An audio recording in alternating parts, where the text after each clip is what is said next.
Mbak Sian juga sudah hadir. Tadi ada ini beliau sama Mas Fiprin. Aku udah akan bocorin Mbak, tenang aja Mbak. Halo Mas Fiprin. Ya, ini ada sedikit pertanyaan. Ada pertanyaan sambil menunggu Mas Eka ya. Ditanyakan oleh Mas Basma Emma Alaidrus ya. Jadi ini berbicara tentang umur. Anak itu mulai umur berapa boleh tidak konsumsi karbo. Jadi kebetulan beliau ada anaknya sendiri masuk stunting dari umur 4 bulan, prematur, tidak ASI, belum full ASI maksudnya. Harus konsumsi susu tinggi kalori, sekarang 9 bulan baru belajar makan, terakhir berat badan masih di bawah kurva. Jadi harus nambah BB dengan segera karena ada celah jantung yang belum tertutup. Apa boleh tanpa konsumsi karbohidrat? Karena kalau sesuai anjuran WHO harus ada karbo. Silakan Mas. Mas Budi, yang itu juga seperparan lain juga diundangnya. Diskusi oh iya, kan siap. Ya, kalau ada celah jantung ya ditutup aja. Nanti makannya gimana juga susah kalau jantungnya masih bocor ya.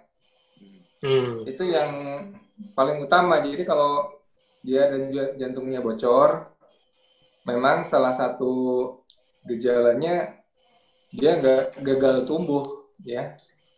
Nah, sebelum ditutup mungkin bisa disiasati dengan tadi meningkatkan umur berapa nih tadi? 9 bulan ya? 9 bulan.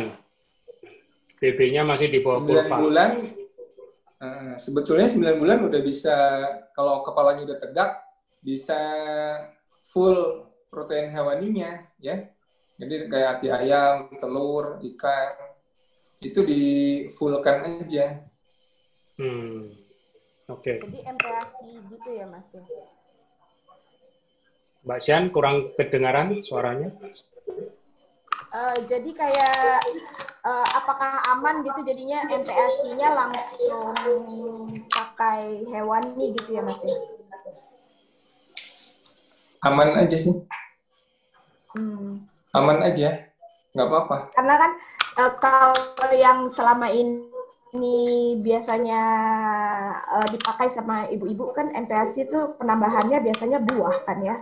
Nah, aku beberapa kali dapat titipan pertanyaan juga kalau buat MPASI buat keto yang aman untuk tumbuh kembang anak tuh kayak apa? Alpukat ya?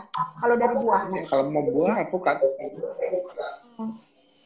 Kalau yang hewaninya apa Mas? Yang kira-kira untuk anak masih, untuk anak yang MPASI gitu masih cukup? Semua sumber hewani. Jadi kayak misalnya makanan mau di blender sekalipun, misalnya kayak Alif nih. Alif makannya ikan, telur, ayam, daging, apapun itu sumber hewani. Di blender pakai kaldu kan harus cair. Misalnya, yang penting dia dapat nutrisinya. Misalnya di blender pakai kaldu ceker atau kaldu tulang. Oke, jadi sebelumnya hanya proses pemasakannya kukus aja ya Mas, nggak boleh ya kalau berbumbu. bayi itu kan sebetulnya kan nggak nyari kayak kita. Kalau kita kan kaldu. Iya, makanya. Gitu. Nah, kalau bayi itu kan, kalau Alif itu cuma dia ada deh bawang putih dikit apa biar perasa agak gurih, garam nggak apa-apa. Tapi kan nggak terlalu, kalau bayi itu kan nggak mikir dia harus kasih lezat dikasih kecap gula. Nggak perlu. Dia yang penting nutrisinya kan masuk. Dia ada yang pernah ngicipin ASI rasanya kayak apa nggak? Makanya jangan terlalu berpikir apa enak enggaknya. Enak apa enggaknya. Bayi itu dia itu lebih ke arah sensing nutrisinya. Bayi itu kenapa nyari ASI? Karena dia sensing amino acid juga, sensing fatty acid, sensing amino acid. Insting dia tuh insting dia mau nyusu netek itu dia sensing nutrisi, bukan sensing rasa kayak kita aku lebih suka mie goreng daripada toprak misalnya kayak apa gitu. Kan karena kan gini loh Mas, kalau kayak ada bayi yang udah mungkin entah ibunya mungkin ASINya kurang lalu dicampur sama sufor gitu. Entah jenis apapun itu kalau aku kan nggak tahu ya, tapi kadang-kadang ada orang yang nanya juga, biasanya bayinya tuh jadi menolak untuk ASI karena udah terpapar sama rasa kan. Nah, itu gimana tuh penjelasannya? Aku sih nyampein aja. Volatilitasnya. Maksudnya karena udah dikasih sulfur. Jadi apakah itu sering terjadi kayak gitu? Sering terjadi kayak gitu. Jadi pemberian sulfur. Jadi gini loh. Ini nih aku ngasih analogi awam aja ya. Iyalah yang perlu yang begitu, Mas. Ya. Orang yang anggapnya suatu suku orang di hutan masak dengan seadanya, makan ikan telur ayam lagi. Terus dia tiba-tiba dia pergi ke kota dengan masakannya sudah berbumbu dan sebagainya, udah ada penambahan tepung apa-apa. Nah, kira-kira dia lebih suka makanan waktu dia di kampung dulu, waktu di sukunya dia yang makanan tempat bumbunya, apa yang udah di kota dengan variasi yang meningkatkan hyperpalatability. Masuk akal. Ya kan? Tentu sih kalau bayinya itu aku kayaknya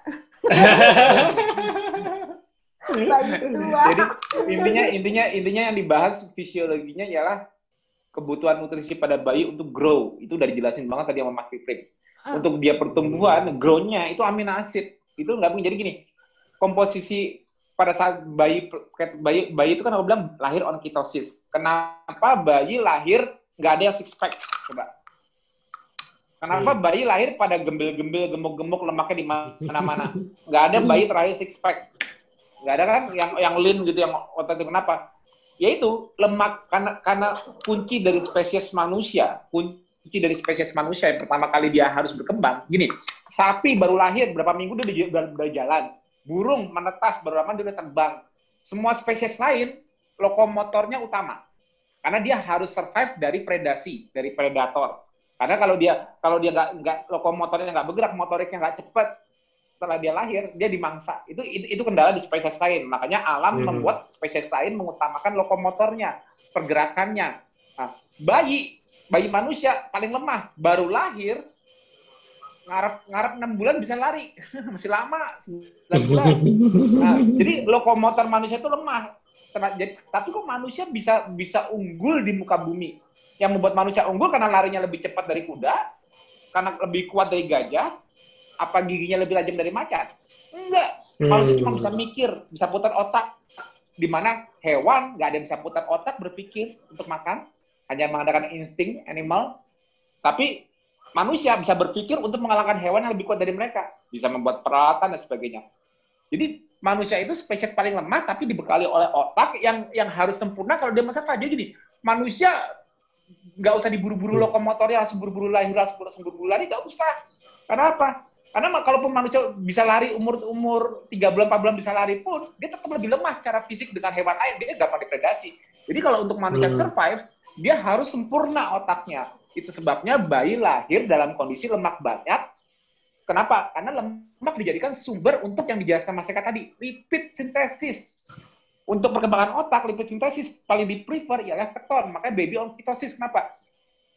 Kalau kondisi dia pada saat dia lahir, makanan belum optimal, ibunya ASI-nya mensupport dari yang lemak lebih banyak di awal masa pertumbuhan. Apa yang bertumbuh duluan sih di manusia pada saat awal dia lahir? Otak, bukan otot. Otak.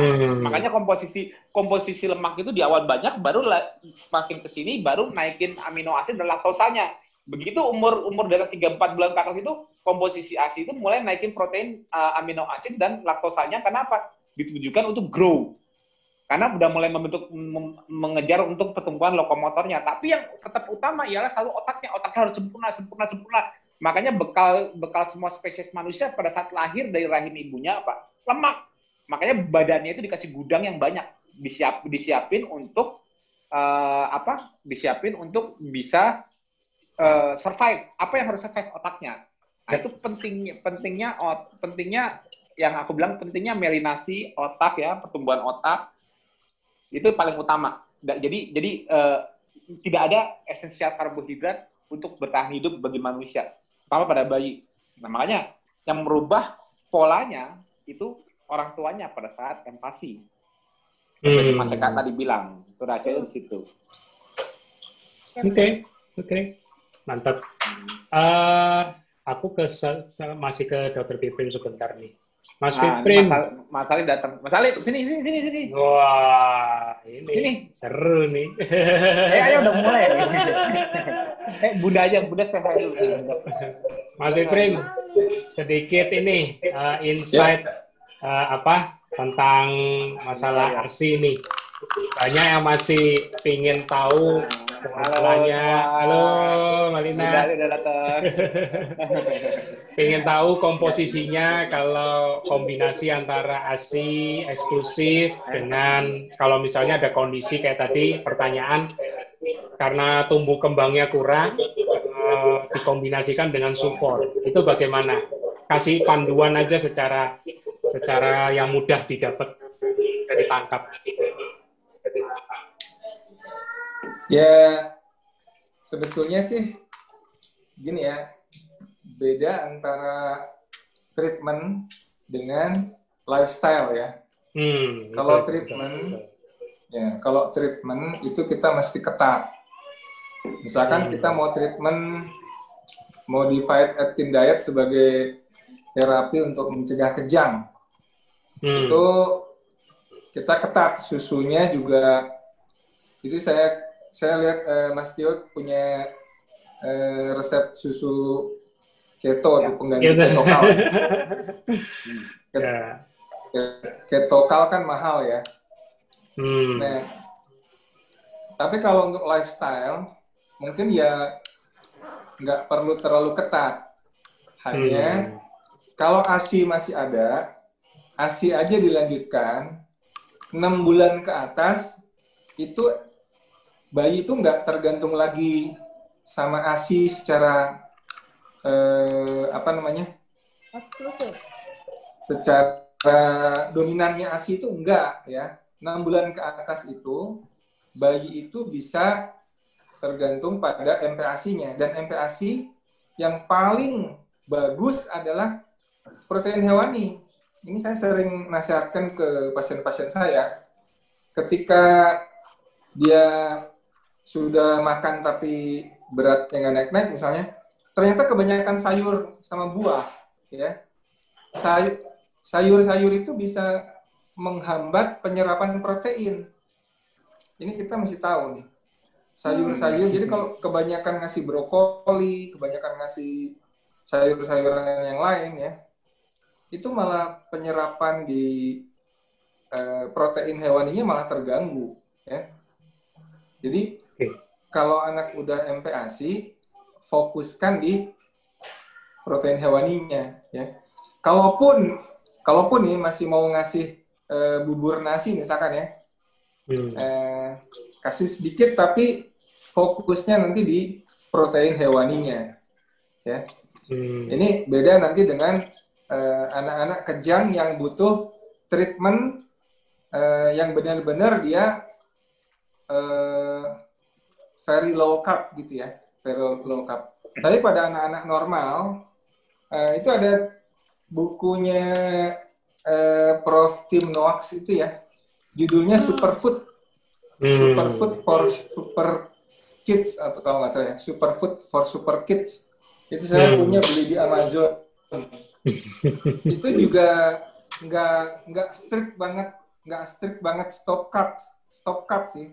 Dia masih ada carbnya, tapi yang kompleks ya, terlalu kompleks yang dia kasih. Jadi bukan donat gitu ya, bukan kayak Oreo kayak gitu kan. Bukan tapi proses ya, food lah ya. Ya, real food. Datang dari sayur atau buah gitu kali ya, yang udah termasuk tambahan carbs-nya dari situ kali ya, Dok ya. Ya, tapi itu kalau udah gedean dikit yang kompleksnya. Kalau yang masih kecil-kecil itu dia paling butuh protein hewani. Jadi kalau dicampur nanti dia mengganggu penyerapan proteinnya, sayur-sayuran itu. Digestionnya malah terganggu. Ini kata kuncinya tadi yang penjelasan Mas Tio kan, bahwa anak kecil itu sebenarnya nggak usah terlalu dipusingin dengan ilmu dari orang tuanya kan, kurang lebih begitu.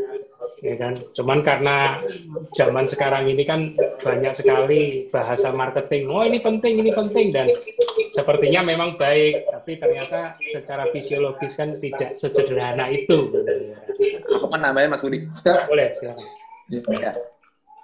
Kalau aku sih sebetulnya gini loh. Aku tuh kalau untuk yang full rasio ketogenik, karena tadi kan Mas Eka bilang bukan, memang pentingnya gini, untuk meniru efek terapeutik puasa. Sebetulnya terapeutik itu puasa. Makanya walaupun jadi keton itu terapeutik, tapi the real terapeutik itu bukan hanya ketonnya aja. Karena ini kan yang dicari itu kan hubungannya dengan otak, keton yang dikira sebagai terapeutik, tapi fasting itu more than keton. Efek terapeutiknya. Yeah. Nah, karena dia menurunkan inflamasi dan sebagainya. Mau tahu nggak kenapa rasio ketogenik itu 4:1? Kenapa lemaknya tinggi banget, yang satunya itu protein atau karbo? Kenapa? Enggak, apapun itu yang bel temporer dan itu karena banyaknya Kak bel tolerate. Maksudnya ada risiko gangguan pertumbuhan kalau hanya lemaknya yang tinggi. Karena itu ngejar sisi puasanya. Kenapa? Di kondisi kita berpuasa, penggunaan substrat di tubuh kita, misalnya gini, aku nggak makan apa-apa. Sel-sel di tubuh kita pakainya apa? Pakainya dominan lemak, anggap aja 4 karbon untuk lemak, pokoknya sumber karbon untuk energi itu digunakan, rasionya 4 itu dari lemak, sisanya 1 dari amino asid maupun gluconeogenesis. Itu yang terjadi secara molekuler. Dimimikkan dalam bentuk tetap makan, tapi supaya tidak mengganggu keseimbangan. Jadi seakan-akan biar insulinnya tetap rendah. Otomatis kalau kita semakin rendah protein atau karbohidrat dengan lemak yang tinggi kan tidak ada pergeseran insulin berubah itu nggak banyak. Jadi kalau kita makan ikan, telur, ayam, daging karena ada komposisi proteinnya itu merubah sedikit insulin tapi tidak seperti karbohidrat. Ya, oke. Nah, tapi mempertahankan puasa seperti itu terapeutik mungkin di awal bagus, tapi kalau untuk pertumbuhan aku bilang enggak. Makanya aku lebih prefer contohnya untuk Jessica. Dia kan nggak benar-benar harus tinggi lemak banget, hanya proteinnya butuh karena butuh pertumbuhan. Tapi sisi terapeutiknya untuk anak-anak kan nggak aku wajibkan puasa. Tapi kalau butuh terapeutiknya, mendingan lakukan fasting 16/8 untuk anak-anak. Tapi nanti anak-anak jangan dibatasin asupan proteinnya pada saat di jendela makannya. Jadi the real-nya itu protein yang kebutuhan dia untuk sehari itu dipenuhi di jendela makan, tapi kita ngejar sisi terapeutik dalam 24 jam itu dari benar-benar dari puasanya. Kalau kita jadi kan bisa makan 3 kali atau 4 kali sehari, tapi benar-benar menjaga proteinnya rendah terus. Karena dia mengejar seakan-akan dia puasa terus. Insulinnya rendah terus seperti puasa. Emang itu terapeutik, tapi kan otomatis kan kontraindikasi, maksudnya counter indikasi dengan pertumbuhannya dia, karena kebutuhan dia untuk protein terhambat terus karena ngejar sisi terapeutiknya. Kalau aku bilang kenapa di KF benar-benar pakai fasting, ya biarkan sisi terapeutik itu terjadi pada saat jendela puasa. Nanti penuhi kembali, grow kembali, repair yang dibutuhkan untuk dia pada saat puasa itu dia beresin ini, apa yang rusak mana diituin semua pada saat dia mau grow, repair, dibutuhkan kembali bahan baku untuk bangunnya, dipenuhi di jendela makan ataupun untuk tumbuh. Jadi memang sisi terapeutik itu nggak terus-menerus seharian, partisinya itu dengan intermittent fasting. Jadi intermittent fasting itu seleksinya, rejuvenasinya, repairnya, seleksi mana sel yang jelek dan buruk itu terjadi pada saat fasting. Nah, pas sudah mau diperbaiki kapan? Ya pada saat kita sudah masuk makanan, dan yang memperbaiki utama, yang fungsi perbaikan utama untuk grow maupun perbaikan sel, amino acid. Iya, makanya nggak perlu ngitung-ngitung rasio. Ada ikan dimakan, telur dimakan, ayam dimakan, tapi di jendela makan, gitu aja. Make sense. Jadi nggak terlalu diformulasikan supaya lemaknya tinggi, jadi gini tujuannya loh. Tujuan lemak tinggi itu mempertahankan kondisi fasted state, makan tapi menipu tubuh seakan-akan rasionya itu tidak merubah keseimbangan glukagon insulin, itu doang. Tapi kalau aku lebih prefer batasi jendela makan, terapeutiknya dari mana? Ya dari fastingnya. Kalau mau dicari. Tapi untuk nutrisinya jangan kurang, penuhi di jendela makan. Perlu karbo? Ya enggak lah. Balik lagi. Oke, thank you Mas Tio. Aku harus beralih ke Mas Eka nih. Kalau enggak, protes nanti aku di belakang. Mas Eka online ya. Ada pertanyaan berikut ini. Ini masih kaitannya sama seizure atau kejang, ya. Itu ada yang nanya tadi sempat dibahas sih, mekanisme karbohidrat mencetuskan excitement tadi sama Mas Tio udah dijelaskan. Nah ini ada yang nanya, kejangnya kalau belum 5 tahun, itu tanpa obat ya kondisinya, apa yang perlu dilakukan untuk memantau atau memonitor apakah EEG berkala atau harus apa, ya. Kemudian ada juga yang nanya, kalau habis operasi kepala untuk ambil abses, itu termasuk trauma enggak? Dan gimana caranya mengatasi? Terus ini ada yang spesifik untuk Mas Eka, kadang bayi lahir GDS-nya rendah. Kalau berulang, akhirnya sama spesialis anak diinfus glukosa. Ini gimana caranya supaya nggak usah infus glukosa tadi, untuk ningkatin GDS-nya tanpa infus. Mungkin karena satu faktor, mungkin ASI-nya belum banyak. Apa enggak masalah, nanti diinfus dulu, nanti balik lagi kalau sudah GDS-nya bagus, bagaimana? Ini aja sih sebenarnya, kekhawatiran. Silakan Mas Eka. Kalau bayi, mendingan tadi Mas Piprim deh yang jawab, karena dia yang punya bayi. Jadi kalau saya jawab yang neurolonya ya, yang kejang. Ya, kejang itu ada suatu proses abnormal listrik yang bisa bikin kerusakan, bukan hanya di otak, tetapi semua sistem tubuh. Pada saat kejang bisa gangguan irama jantung, saking gangguan irama bahkan bisa sampai sudden death. Pada kejang napas nggak bagus, bisa sampai infeksi paru dan lainnya. Pada kejang bisa ototnya bergerak terlalu aktif, bisa sampai pecah, bahkan terjadi rhabdomyolysis, bisa bikin gagal ginjal. Jadi kejang itu suatu kegawat daruratan neurologi. Jadi harus kita hentikan secepatnya, apapun caranya. Nah, sekarang kalau sudah bilang, wah kejang kan gampang ya kalau kulihat, tapi yang kita mau pantau, apakah masih kejang? Karena kejang itu yang gampang dilihat hanya yang kalau gangguannya motorik. Tapi kalau gangguannya sensorik, dia ngerasa kayak panas, kayak tiba-tiba pusing, kayak kadang-kadang dengar suara, atau gejalanya otonom, keluar iler, mukanya merah, kadang-kadang bengong, atau gangguannya fungsi luhur, lebih ke arah tiba-tiba lagi berbicara, bengong, berhenti. Nah itu kalau pemantauan kadang-kadang kita nggak bisa pantau. Jadi harus dilihat di otaknya masih listriknya berantakan apa enggak sih. Nah itu kenapa perlu kita lakukan EEG. EEG serial tergantung kondisinya. Ada yang mungkin tiap 6 bulan sekali, ada yang tiap setahun sekali, tergantung masalah yang dihadapi apa. Kalau sampai EEG-nya bagus, bersih, baru kita bisa bilang dia bebas, baru kita hentikan terapinya. Terapi itu bisa obat-obatan ataupun yang lainnya. Nah, jadi tetap kita harus pantau. Jadi kayak orang bilang, oh saya serangan jantung. Kan bisa aja dia ngaku. Tapi yang penting kita lihat rekaman jantungnya bagus apa enggak. Nah, cuma gitu aja. Sama, otak juga gitu. Mau kejang, tahu dari mana ya dari rekaman EEG-nya. Kemudian operasi. Operasi itu kan termasuk trauma. Cuma trauma yang direncanakan. Jadi bisa menimbulkan resiko kejang. Bahkan saat operasi pun sering pasien jadi kejang. Jadi kayak di rumah sakit saya, di Pusat Otak Nasional, kalau habis operasi pasti kita namanya anti konvulsif profilaksis. Anti kejang untuk mencegah jangan sampai kejang. Karena pas habis operasi pasti ada bengkak, pasti ada apa, kita berikan obat anti kejang rata-rata sekitar 7 hari. Kalau 7 hari tidak ada gejala, kita bisa stop. Atau kalau kita curiga, kita rekam. Kalau rekaman sudah bagus, bisa kita stop. Jadi memang buat profilaksis untuk pencegahan terjadi kejang. Beberapa jurnal pada pasien stroke perdarahan juga diberikan kejang. Memang untuk resiko epilepsinya jadi berkurang, tetapi kalau langsung kita berikan tanpa indikasi, sering perbaikan stroke-nya jadi terlambat. Karena kan obat kejang ini meningkatkan GABA, seperti katakan Mas Tio. GABA itu istilahnya kalau kita punya mobil, glutamat itu gasnya, GABA itu remnya. Tetap rem dan gas itu harus seimbang. Nggak boleh ngerem terus, nggak boleh ngegas terus.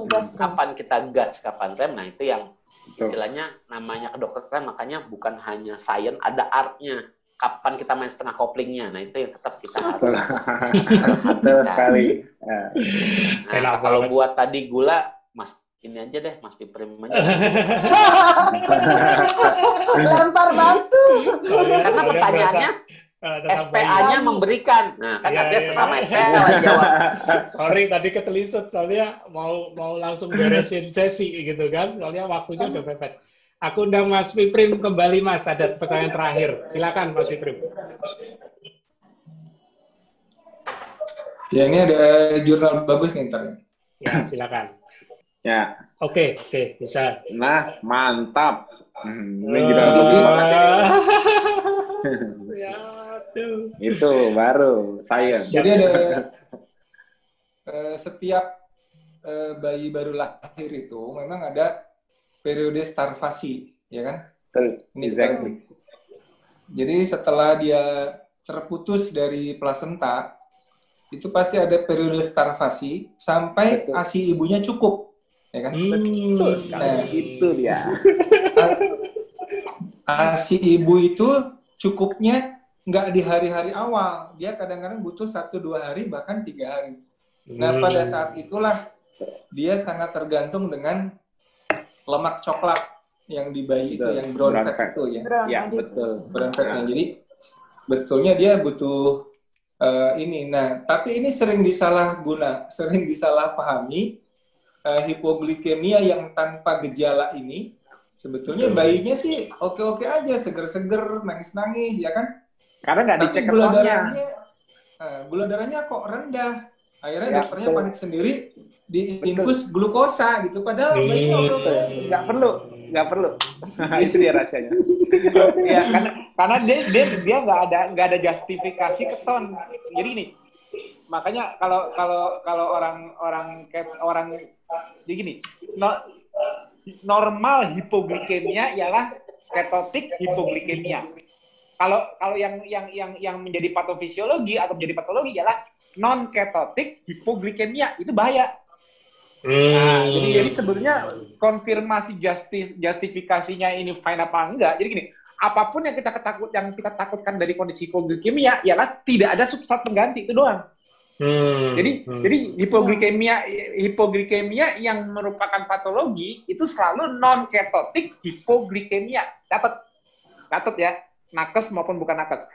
Apa yang membuat hipoglikemia menakutkan? Kondisi non ketotik hipoglikemia. Catat huruf besar. Jadi kalau ada orang yang membuat suatu diagnosa hipoglikemia sebagai patofisiologi tanpa konfirmasi tidak ada kata atau tidak, itu belum menjustifikasi itu sebuah patologi, hanya penyaksikan. Jadi kalau takut gini loh, aduh, saya merasa fine, saya sehat. Karena kadang-kadang suka ada yang kita dicek warriors gini, wah ini kamu hipoglikemik, ini kamu harus segera kasih dextrose dan sebagainya, misalnya gitu. Karena dia belum menegakkan non ketotik hipoglikemianya. Kalau kita udah ketotik hipoglikemia itu kondisi normal. Non ketotik hipoglikemia itu abnormal, perlu intervensi. Glukosa fine di kondisi seperti itu. Itu rahasianya. Nah, itu yang aku bilang, baby is always in ketosis, dan makanya tadi kan dikasih sama jurnalnya sama Mas Pipim tadi itu kan, ingat nggak Mas, dulu sebelum aku jelasin kayak gini, aku selalu nantang ini. Bayi kalau baru lahir, ibu asinya belum keluar, ya, cukup dikasih teh manis nggak? Nggak kan? Bayi dibiarkan aja kan? Nah, itu semua SPOG paham. Nggak ada SPOG buru-buru, maksudnya buru-buru ngasih teh manis karena dia ibunya nggak ada kebutuhan glukosa, karena sebetulnya unconsciously prosedur tersebut unconsciously dia sadar something digunakan oleh nih baby. Makanya aku bilang tidak ada bayi lahir six pack. Makanya disebut baby fat. Nah, makanya brown fat yang lebih utama tadi digunakan. Makanya makin kesini itu, kalau kan cara berpikirnya kan engineering. Aku berpikir sebelum nyari jurnalnya. Nah, makin kesini jurnal-jurnal kayak gini nanti muncul, cuman tinggal mengkonfirmasi apa yang sudah kita jelaskan sebelumnya di KF dari dulu. Tapi nanti nggak usah takut. Perkembangan zaman pasti pengen bisa membuktikan alamnya fisiologi manusia itu seperti apa. Nanti muncul semua. Contohnya kayak yang Mas Pipim tadi share, itu jurnalnya bagus banget. Itu mengkonfirmasi yang kita jelaskan, yang dulu dari tahun 2017 baby on ketosis yang aku ngomongin itu kesininya makin diperjelas kayak gitu. Jadi akhirnya nanti someday kita bisa justify gaya hidup kita saat semua jurnal kayak senangnya nih Mas Piprim mulai rajin nyari jurnal ya. udah tahu mana keyword-keywordnya, autophagy, placental, makanya ini masih ketemunya pada saat Mas Piprim lagi cari jurnal. Mas Piprim lagi seneng nih sama autophagy. Lagi dokter. Makanya lagi hobi jurnal. Aku kan jarang sempat nyari jurnal lagi, nah Mas Piprim bagian ngumpulin jurnal nih, keren. Tapi justru itu malah makin menjustifikasi gaya hidup kita, Mas, itu bagus, itu dicari terus, mumpung lagi masih ada waktu belajar, kumpulin jurnal. Kalau yang ngomong ST kan nggak ada percaya. Kalau jurnal yang ngomong kan baru oh iya bener. Nah udah. Makanya Mas Piprim bagian ngumpulin jurnal nih, keren nih Mas. Oke.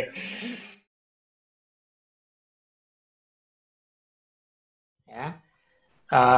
Saya kembali mengundang Mas Tio. Halo Mas, apakah masih online? Mbak Sian kayaknya termangu-mangu, apakah bernostalgia juga Mbak Sian? Kalau saya sih udah pasti nakal. Udah pasti nakal. Bukan ADHD, emang udah pasti nakal. Udah pasti nakal. Ya Mas, sambil nunggu Mbak Ayunya selesai berfoto, silakan Mas kalau mau nambahin.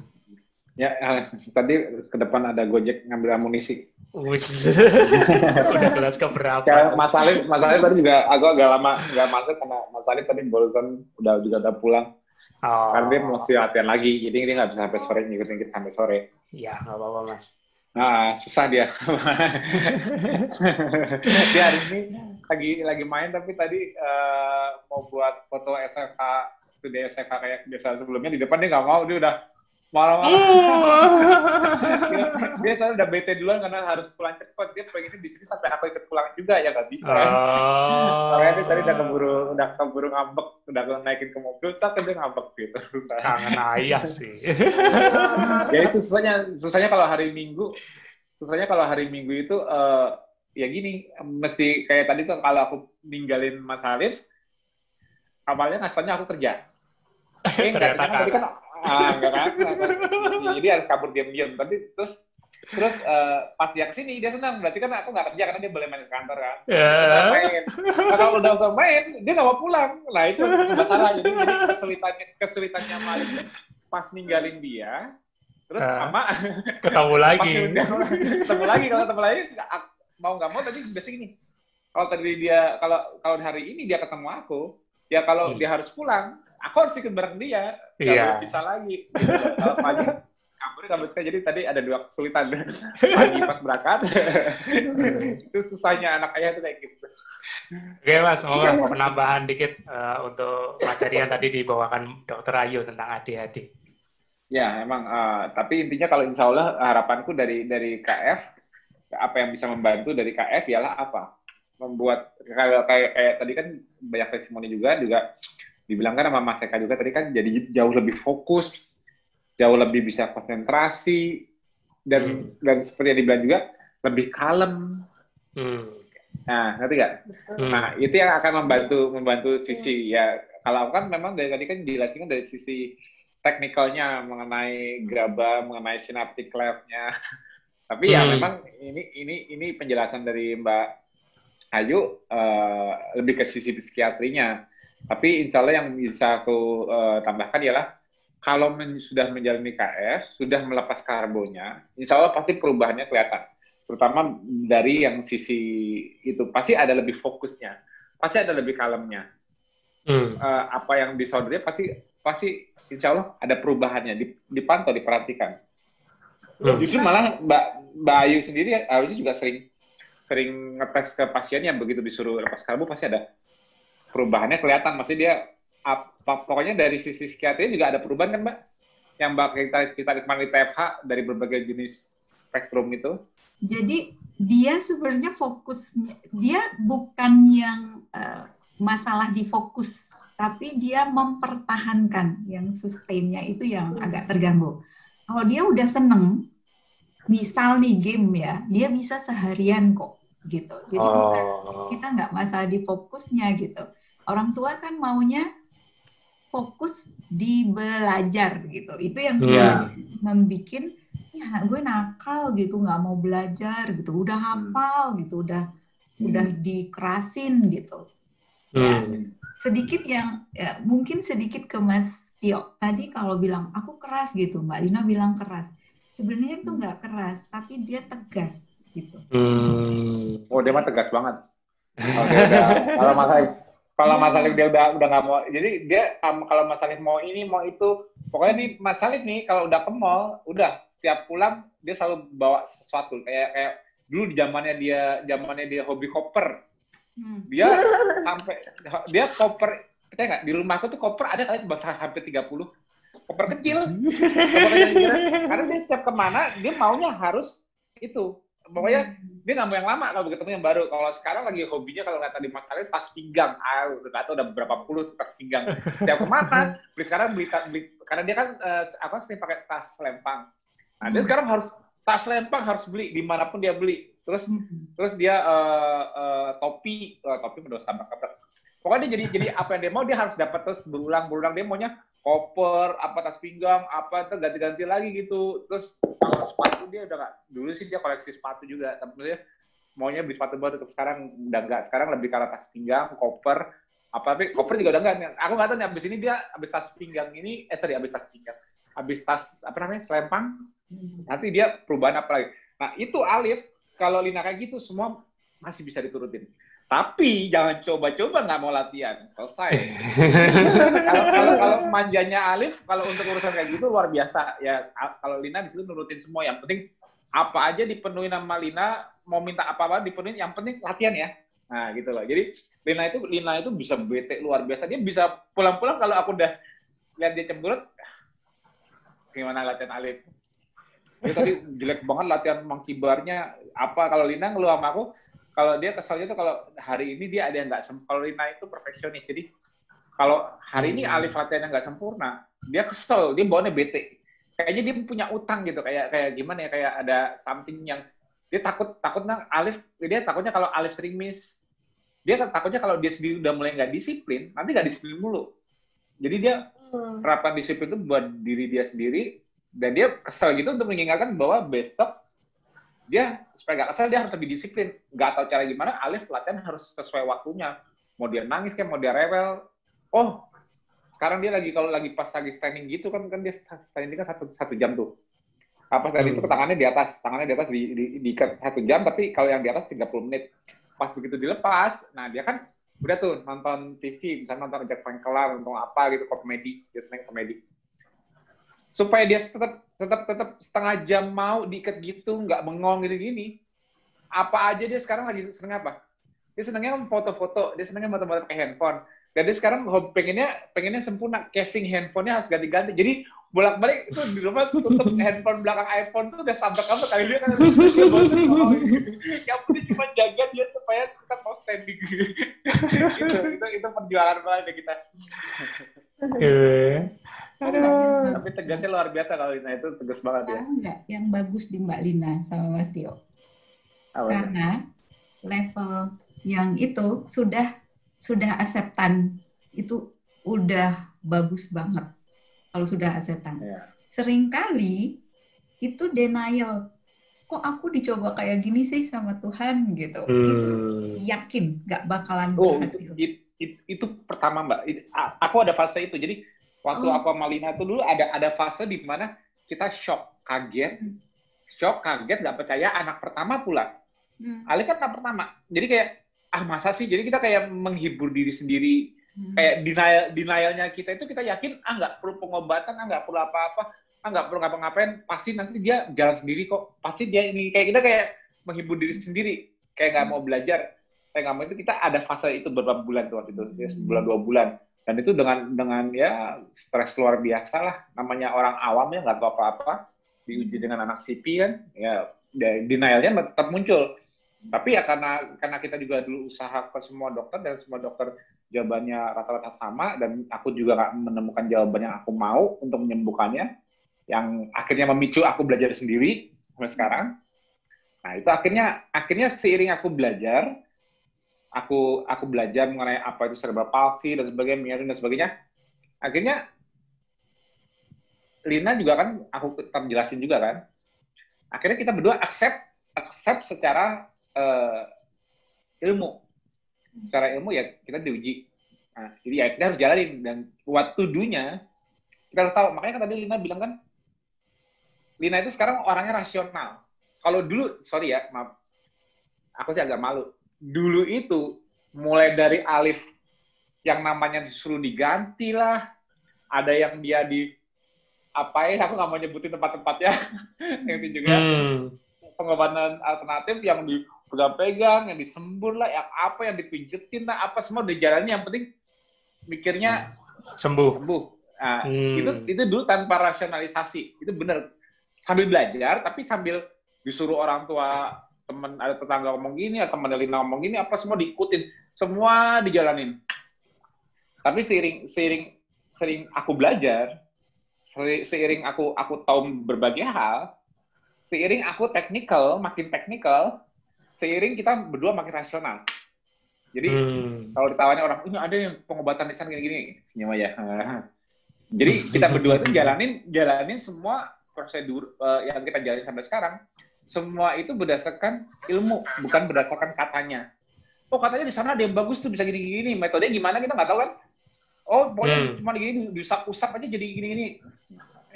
Kalau belum bisa menjelaskan rasionalisasinya, gitu. Apalagi menjelaskan teknikalnya. Jadi kita lebih fokus ke sekarang motorik ya motorik. Jadi kalau Alif itu kita udah tahu, karena kita udah tahu kelemahan Alif itu di mana aja sih.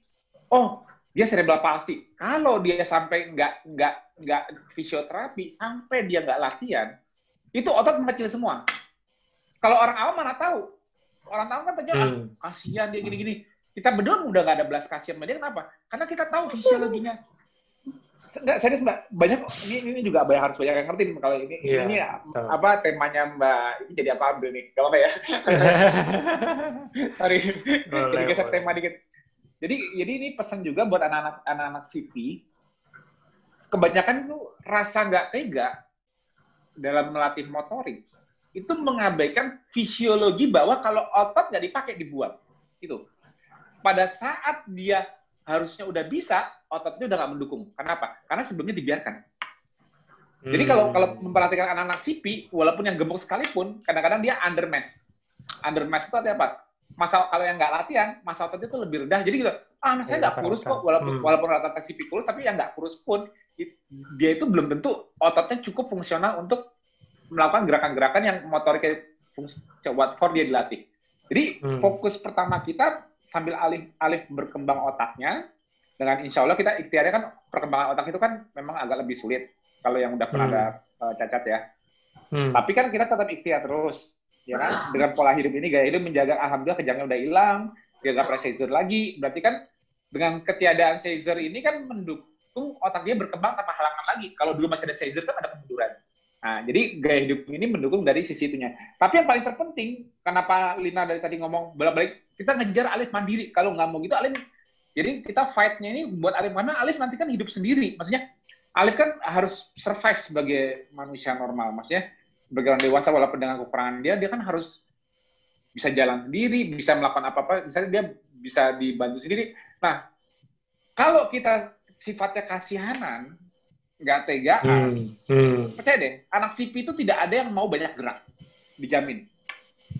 Anak CP, jadi gini, fungsi anak-anak itu kalau dia dalam kondisi apa ya, dia tuh preference. Kayak Alif tuh walaupun tangan kirinya kuat, tangan kanannya dulu aku sangat melatih preferensi. Jadi gini, walaupun tangan kananmu lemah, kalau mau sesuatu tetap usaha dong.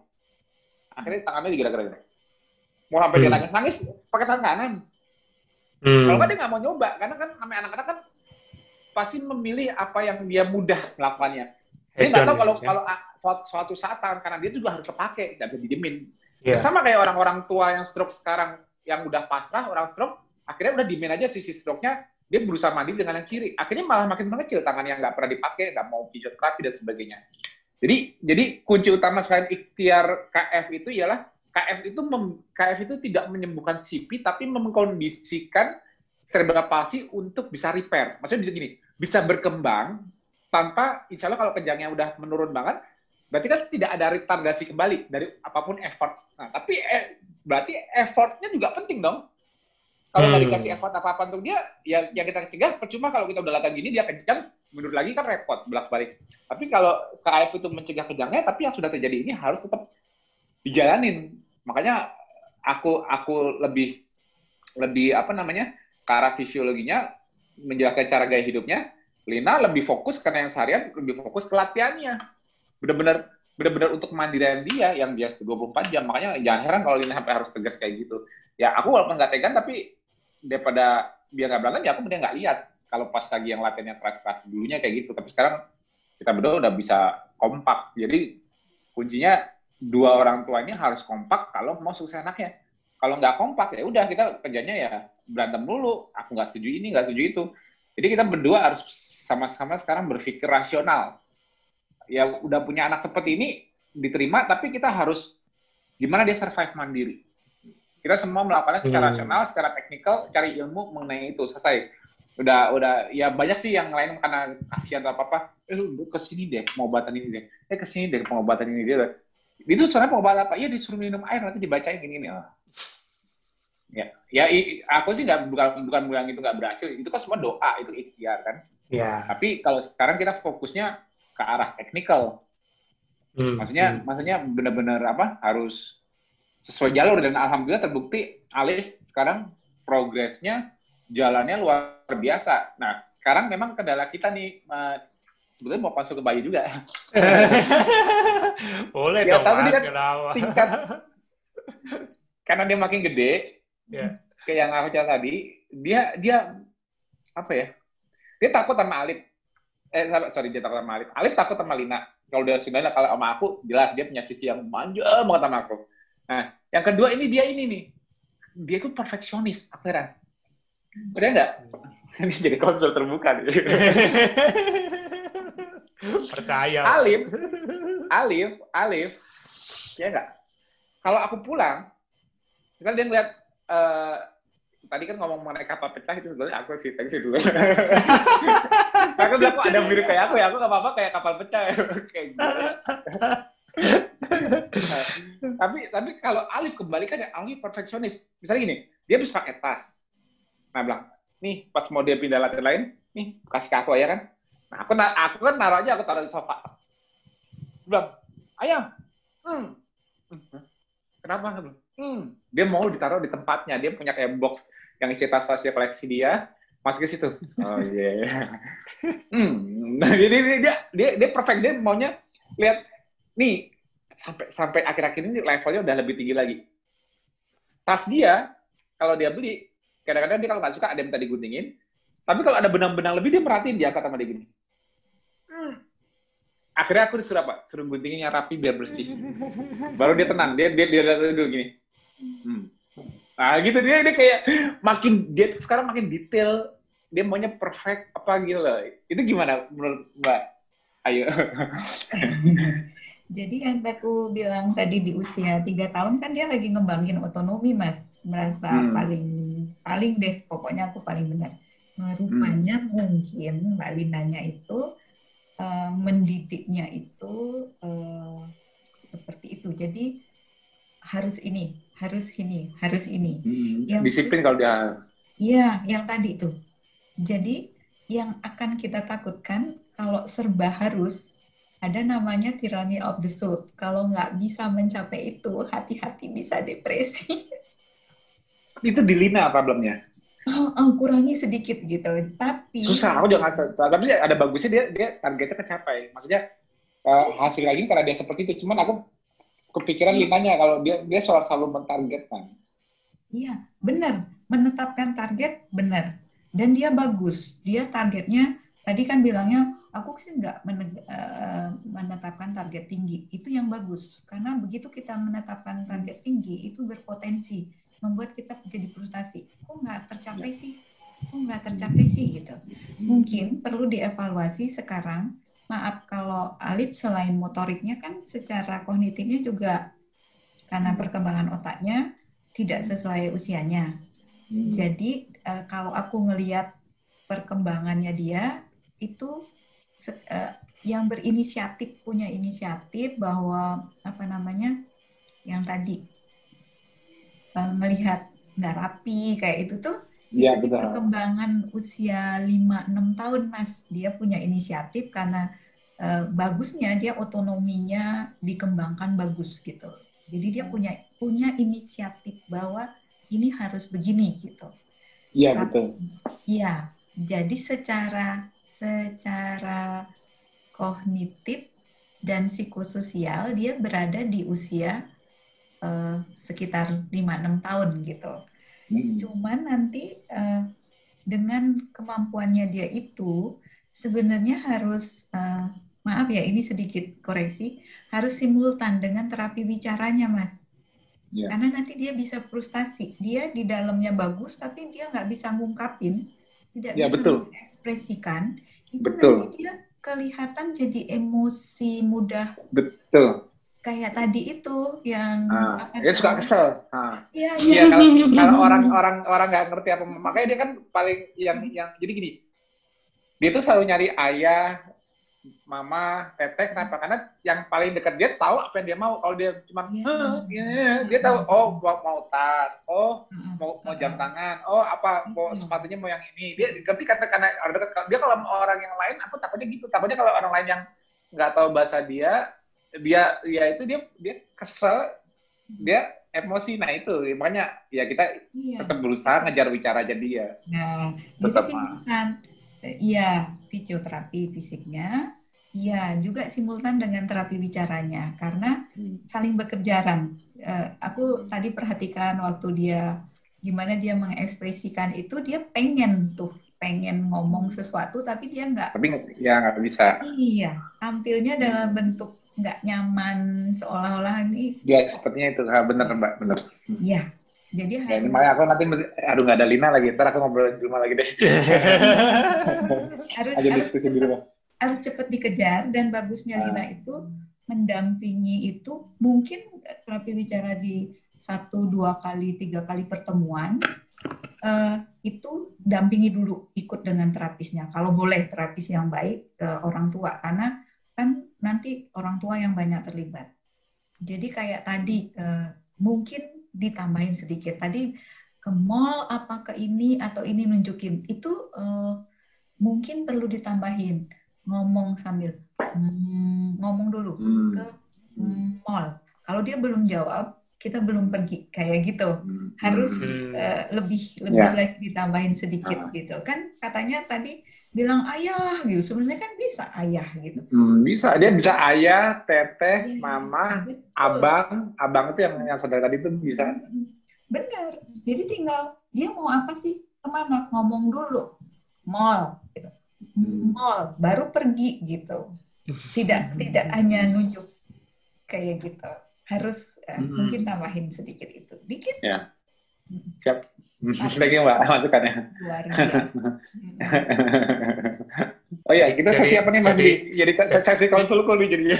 Iya, nggak apa-apa. Emang menangkap sih. Jadi ya memang bukannya nggak penting.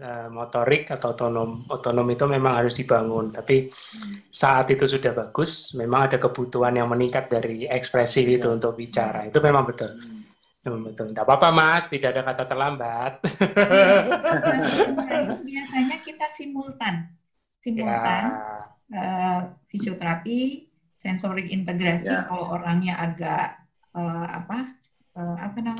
sensitif terhadap sentuhan, terhadap apa, biasanya sih pada pasien spektrum autis ya, SI.